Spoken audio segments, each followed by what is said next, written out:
हमारे लोकप्रिय उम्मीदवार और जिनको वोट देने के लिए आप सब संकल्पित हैं, ऐसे अमूल भाई भट्ट, मंच पर उपस्थित धर्मेंद्र भाई शाह,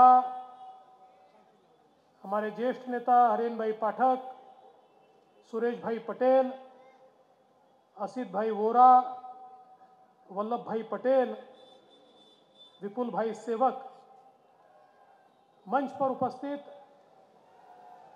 सभी सम्माननीय अतिथिगण और यहाँ पर उपस्थित सभी बहनों और भाइयों, मैं पिछले समय भी दक्षिणी में आया था और कई लोगों से मुलाकात भी हुई थी, लेकिन आज का माहौल कुछ अलग दिखता है।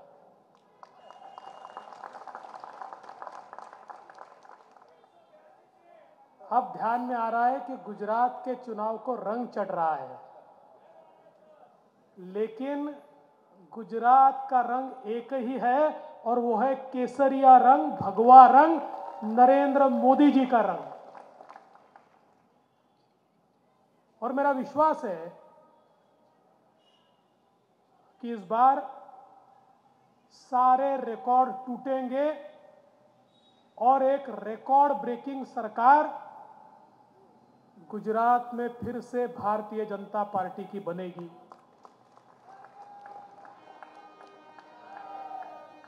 कई लोगों को लग रहा होगा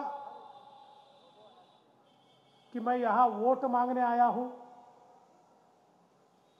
मैं यहां वोट मांगने नहीं आया। मैं तो मणिनगर के उन मतदाताओं को देखने के लिए, उनका दर्शन करने के लिए आया जिन्होंने हमारे नेता नरेंद्र भाई को मुख्यमंत्री और प्रधानमंत्री बनाया।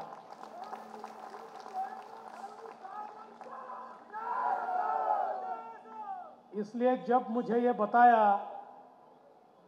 कि मणिनगर जाना है और उसमें भी दक्षिणी जाना है, तो जरा आपले मराठी लोकही भेटतील हे माझ्या लक्षात आलं आणि त्यामुळे गरवी गुजरात सोबत जय महाराष्ट्रही करता येईल म्हणून खरं म्हणजे या ठिकाणी मी आलो। पर गुजरात के लोग ये बहुत होशियार लोग हैं, बहुत होशियार। देखिए, जिस समय भारत स्वतंत्र हुआ था तो स्वतंत्रता के बाद महात्मा गांधी जी ने कहा था कि कांग्रेस को विसर्जित कर दो। उन्होंने कहा कांग्रेस का वजूद खत्म हो गया है, कांग्रेस की जरूरत खत्म हो गई है। तो बापू ने कहा कांग्रेस विसर्जित करो, लेकिन कई लोगों के अपने विचार थे, कुछ लोगों के स्वार्थ थे, इसलिए कांग्रेस को विसर्जित नहीं किया गया।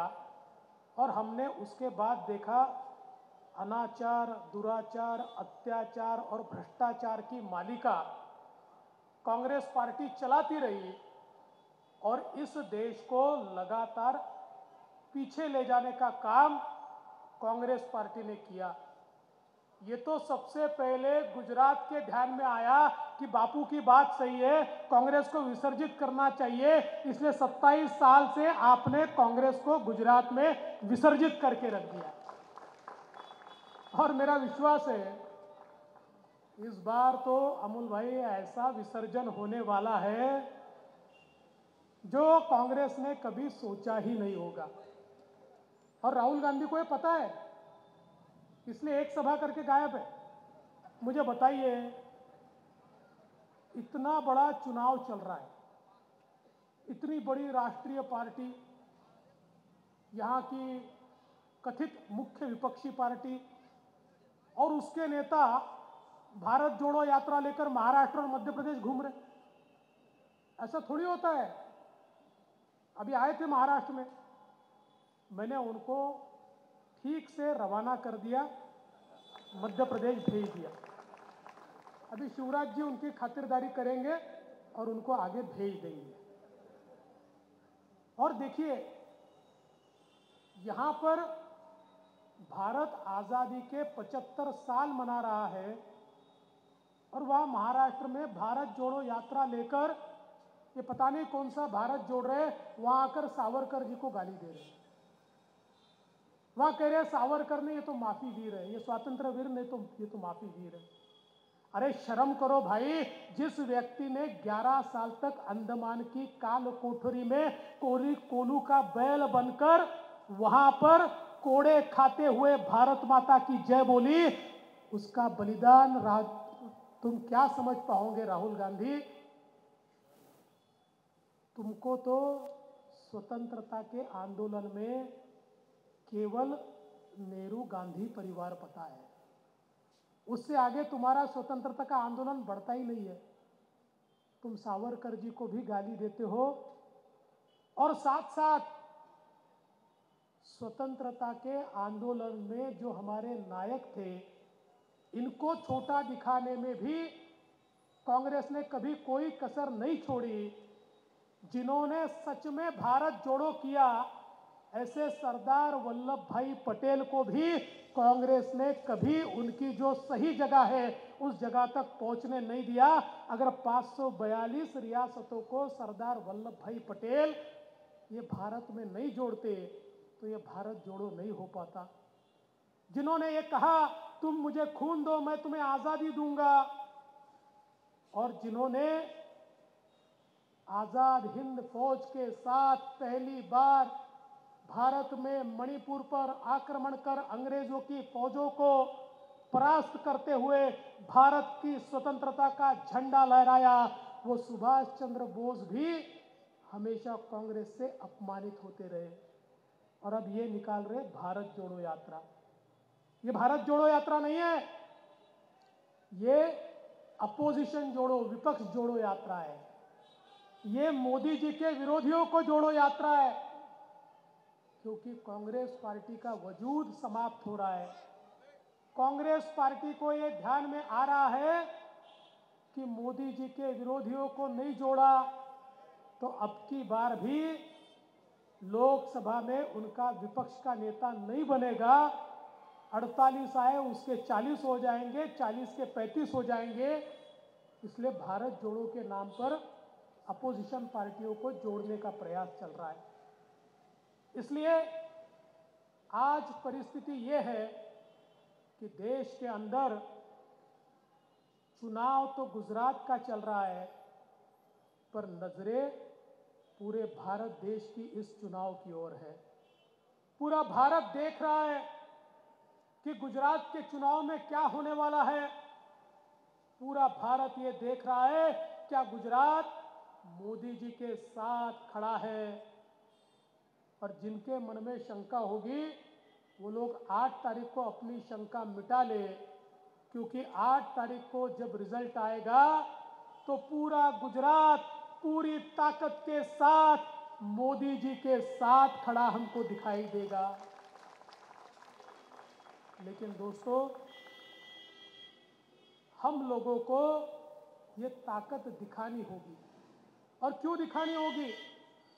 क्योंकि जब भी कोई व्यक्ति अच्छा काम करता है तो कुछ ऐसी ताकतें होती है जो बुरों का साथ देती है, बुरों को एकत्रित करती है और बुराई को साथ में लेकर अच्छाई के खिलाफ एक आंदोलन खड़ा करने का प्रयत्न करती है। आज वही प्रयास चल रहा है। येन केन प्रकारेण मोदी जी को कैसे नीचा दिखाया जाए, येन केन प्रकारेण कैसे उनको नीचे लाया जाए, ये लगातार प्रयास विरोधियों की ओर से और उनके साथ साथ कुछ ऐसी भी ताकतें हैं जिनको इस देश से कोई लेन देन नहीं है, जो इस देश के बारे में सोचते नहीं है, कोरी राजनीति सोचते हैं। ऐसे भी कई लोग ये साथ में मिले हैं। देखिए, इस देश के अंदर मोदी जी ने एक नई कार्य संस्कृति लाई। इस देश में गरीबों की बात हर कोई करता था, किसानों की, खेडूतों की बात हर कोई करता था, योजनाएं भी बनती थी, पर योजनाएं पहुंचती नहीं थी। हजारों करोड़ रुपए केंद्र सरकार आवंटित करती थी और बीच में बिचौलिए, दलाल, अड़तिया सारा पैसा खा जाते थे। गरीबों के नाम पर नेता अमीर होते थे, नेताओं की झोलियां भर जाती थी, उनकी तिजोरियां भर जाती थी। मोदी जी ने एक नई कार्य संस्कृति तैयार की, गरीब कल्याण का एजेंडा, किसान कल्याण का एजेंडा, युवा कल्याण का एजेंडा, महिला कल्याण का एजेंडा, पिछड़ों के कल्याण का एजेंडा। एक ऐसा एजेंडा इस देश में लाया और आप देखिए इस देश के करोड़ों लोगों को बैंक अकाउंट मिला, करोड़ों लोगों को मकान मिला, करोड़ों घरों में शौचालय बना, करोड़ों घरों में गैस पहुंचा, करोड़ों घरों में बिजली पहुंची, करोड़ों घरों में पानी पहुंचा, करोड़ों युवाओं के हाथ को स्टार्टअप स्टैंडअप से मदद मिली, उनके हाथ को काम मिला, महिलाओं को बचत गट के माध्यम से काम मिला, किसानों को किसान सम्मान योजना के माध्यम से काम मिला। तो सबको साथ में लेकर एक ऐसी व्यवस्था का सूत्रपात मोदी जी ने किया जिस व्यवस्था में भ्रष्टाचार को जगह नहीं है। एक समय राजीव गांधी कहते थे मैं दिल्ली से 1 रुपया भेजता हूं तो 15 पैसे अंतिम आदमी तक पहुंचते हैं और 85 पैसे ये व्यवस्था खा जाती है, दलाल खा जाते हैं। मोदी जी ने कहा मेरे राज में एक नया पैसा किसी को नहीं मिलेगा, 1 रुपया दिल्ली से भेजूंगा तो अंतिम आदमी के खाते में पूरा 1 रुपया पहुंचेगा और वो पहुंचाने का काम मोदी जी ने करके दिखाया। आज भारत दुनिया की 5वीं सबसे बड़ी अर्थव्यवस्था बना है और जल्द ही हम दुनिया की 3री सबसे बड़ी अर्थव्यवस्था बनेंगे। आज हमने जर्मनी को पीछे छोड़ दिया, फ्रांस को पीछे छोड़ दिया, इंग्लैंड को पीछे छोड़ दिया, सारे देशों को पीछे छोड़ते हुए भारत आज अग्रसर हो रहा है और उसके साथ साथ हम सभी को गर्व है कि हमारे प्रधानमंत्री जी को अब दुनिया की पंचायत का सरपंच भी चुना जा रहा है, जिस पंचायत में G20 के नाम से अमेरिका भी है, रशिया भी है, जापान भी है, चीन भी है, दुनिया के सारे देश है। ये सारे के सारे देश एक साथ आकर ये मानते हैं कि दुनिया में अगर मानवता को जीवित रखना है तो इसकी अगुवाई एक ही व्यक्ति कर सकता है, उस व्यक्ति का नाम नरेंद्र भाई मोदी है और इसलिए उनको वहां का अध्यक्ष बनाया जाता है। और मैं आया तो अमूल भाई यूक्रेन के क्राइसिस के बारे में बता रहे थे, लेकिन आप देखिए दुनिया कैसी बदली है कि आज रशिया और यूक्रेन में लड़ाई छिड़ी तो यूक्रेन ने कहा इस लड़ाई को कोई मध्यस्थता कर सकता है तो भारत कर सकता है, मोदी जी कर सकते हैं। रशिया ने कहा हम किसी से बात करेंगे तो मोदी जी से करेंगे, किसी और से नहीं करेंगे। और भारत के प्रधानमंत्री का जिगरा देखिए, वे जाकर पुतिन को डायरेक्ट कहते हैं कि पुतिन साहब ये कोई लड़ाई करने का समय नहीं है, आओ हम सब मिलकर लड़ाई बंद करें और मानवता के लिए काम करें। ये ताकत इस भारत देश को अगर किसी ने दी है तो हमारे प्रधानमंत्री नरेंद्र भाई मोदी जी ने दी है। आज देश और दुनिया में हमारे प्रधानमंत्री का जो नाम है हम सब लोग देख रहे हैं और इसके कारण भारत जिस प्रकार से आज आगे बढ़ रहा है, भारत की इस यात्रा को कोई रोक नहीं सकता। और इसी यात्रा में एक पड़ाव के रूप में ये गुजरात का चुनाव है, जो चुनाव फिर एक बार दुनिया को बताएगा कि मोदी जी के ऊपर पिछले 2017 से दुगना प्यार अब गुजरात की जनता करती है और इसलिए यहाँ पर एक अभूतपूर्व ऐसा विजय हमको मिलेगा। लेकिन दोस्तों अभी केवल चुनाव में कांग्रेस नहीं है, कुछ नए लोग भी आए हैं, है ना, कुछ दिल्ली वाले आए हैं ना। अरे भैया आपको पता है साइबेरिया नाम का एक देश है, ये साइबेरिया में बहुत सर्दी होती है, बहुत ठंड गिरती है और जब साइबेरिया में ठंड होती है तो बर्फ जम जाता है, तो वहाँ के पंछियों को अनाज नहीं मिलता, खाना नहीं मिलता। तो ये सारे पंछी उड़कर आते हैं मुंबई और सूरत में, और 2-3 महीने यहाँ रहते हैं। और जैसे वहाँ बर्फ पिघलती है, वहाँ गर्मी होती है, तो ये साइबेरिया के पंछी वापस साइबेरिया चले जाते हैं। ऐसे दिल्ली के कुछ पंछी आए हैं, चुनाव में रहेंगे, चुनाव के बाद वापस उड़कर चले जाएंगे। देखो ये पंछी गोवा में भी आए थे, मैं गोवा का इंचार्ज था। ऐसे ही बड़े बड़े वादे, ऐसे ही ये कार्ड, फलाना कार्ड, ढिमका कार्ड, और किसी को मुख्यमंत्री का उम्मीदवार घोषित कर दिया। हमारी गोवा की जनता इतनी होशियार है, इनके मुख्यमंत्री का डिपॉजिट जब्त कर दिया, इनको पूरा पैक कर दिया और इनको वापस भेज दिया। मैं गुजरात की जनता को भी यही कहने के लिए आया हूँ, ये झूठे लोग आए हैं, आप भी इनको पैक करिए, अच्छे से पैक करिए और कुरियर से वापस भेज दीजिए दिल्ली में जहाँ से आए हैं। और इतना ही कहना चाहता हूँ, भाई दिल्ली के लोग हैं, ट्रेन से मत भेजना, पैक करके विमान में बैठा के वापस भेज देना, ताकि सुकून के साथ वो दिल्ली वापस जा पाए। ये इतने झूठे लोग हैं। देखिए, ये सुबह उठते हैं तो पहला झूठ बोलते, नाश्ते से पहले 2 झूठ बोलते, खाने से पहले 3 झूठ बोलते, रात के खाने से पहले 4 झूठ बोलते, और फिर रात को बैठकर हिसाब लगाते हैं। फिर इनके ध्यान में आता है कोटा तो कंप्लीट नहीं हुआ, चलो कल थोड़े ज़्यादा झूठ बोल देंगे। मैं तो कहता हूँ ये किस प्रकार के लोग हैं। एक व्यक्ति मरा और मर के ऊपर गया, तो अपन तो हिंदू धर्म में मानते हैं कि ऊपर जाने के बाद चित्रगुप्त बैठता है अपना हिसाब लेकर कि भाई कितना पाप किया, कितना पुण्य किया, एक तराजू लेकर तौलता है। अरे भाई इसका पुण्य 5 किलो है और पाप 7 किलो है, नरक में भेज दो। अरे भाई इसका पुण्य 7 किलो और पाप 5 किलो है, स्वर्ग में भेज दो। ऐसे तोला जाता है।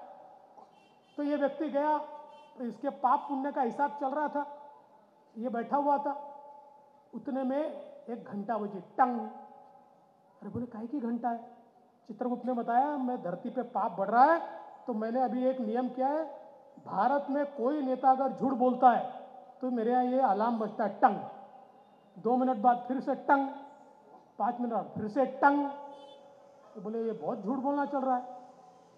10 मिनट हुए और उसके बाद 10 मिनट के बाद एकदम टंग टंग टंग टंग टंग टंग टंग टंग टंग टंग टंग टंग। अरे बोले अब क्या हो गया? चित्रगुप्त ने कहा शांति से बैठो भाई, केजरीवाल का भाषण चालू हुआ है, अब चिंता मत करो। तो ये सारे ऐसे लोग यहाँ पर आए हैं, ये कुछ नहीं कर सकते, ये कुछ भला नहीं कर सकते। ये पंजाब के अंदर गए, पंजाब के लोग थोड़े भोले भाले, उन्होंने इनको वोट दे दिया। आज वहाँ की अवस्था देखिए, लोग सिर पीट रहे, वहाँ पर सरेआम दिन में लोगों को मार दिया जाता है, कर्फ्यू लग रहा है, वहाँ पर वारदातें हो रही है। और पंजाब में सबसे बुरी बात यह है, ये किसके साथ रिश्ता बनाकर बैठे हैं? सारे के सारे अलगाववादियों के साथ रिश्ता बनाकर बैठे। जो लोग भारत से पंजाब को तोड़ने की बात करते हैं, ऐसे लोगों के साथ रिश्ता बनाकर ये बैठे हैं। इसलिए कांग्रेस में और आप पार्टी में कोई फर्क नहीं है। एक कवि थे, उन्होंने अपनी कविता में कहा था, उसको यथार्थ में मत ले लेना, पर बोले नागराज गए और सापराज आए। नागराज गए और सापराज आए। वो पहले फुफकारते थे फिर डसते थे, ये पहले डसते हैं फिर फुफकारते हैं। इसी प्रकार, यानी मैं किसी को नाग नहीं बोल रहा हूँ, किसी को सांप नहीं बोल रहा हूँ। ये तो हमारे मीडिया के लोग बोलेंगे देखो कांग्रेस और आपको इन्होंने न सांप और नाग बोला। मैं केवल उदाहरण बता रहा हूँ, मैं उनको कुछ नहीं कह रहा हूँ, लेकिन इतना ही बताने की कोशिश कर रहा हूँ कि इनमें कोई फर्क नहीं है, ये सब सरीके हैं। और इसलिए हमको तो मोदी जी के साथ और मोदी जी के पीछे खड़ा होना है। और यहाँ तो वोट मांगने की जरूरत नहीं है, अब झोली में कितने वोट गिरने वाले हैं वो गिनना है, और एक नया रिकॉर्ड कैसे तैयार होगा। जैसे मोदी जी ने क्या कहा? मोदी जी ने कहा कि भूपेंद्र भाई तो मेरा भी रिकॉर्ड तोड़ेंगे। और ये बात सही है कि इस बार तो रिकॉर्ड टूटने वाला है। और मैंने भी ऐसे ही मजाक में कहा, मैंने कहा मैं क्यों आया हूं, तो मैंने कहा नरेंद्र भाई के नेतृत्व में भूपेंद्र भाई की सरकार बने, इसलिए देवेंद्र भाई मुंबई से आए हैं।